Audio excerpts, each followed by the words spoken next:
আগের ম্যাচে কাস্টমসের কাছে হারতে হয়েছিল মোহনবাগানকে। শনিবার জয় ফিরল মোহনবাগান। কলকাতা লিগে পাঠচক্রকে 5-2 গোলে হারালো তারা। হ্যাট্রিক করলেন করণ রায়।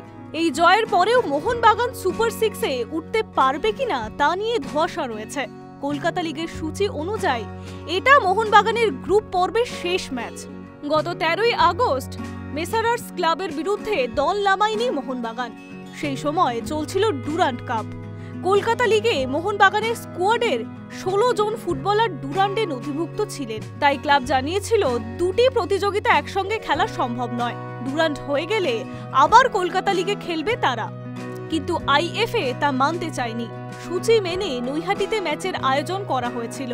মেসারার্স টিম লিস্ট জমা দিয়ে মাঠেও নেমে পড়ে, কিন্তু মোহনবাগানের টিম লিস্ট জমা দেয়নি।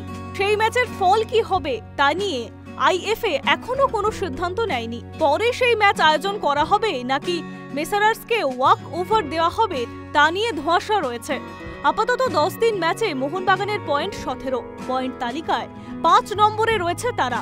তাদের ওপরে থাকছে সুরুচি সংঘ ও কাস্টমসের পয়েন্ট 10 ম্যাচে 19। তাদের এখনো একটি করে ম্যাচ বাকি রয়েছে।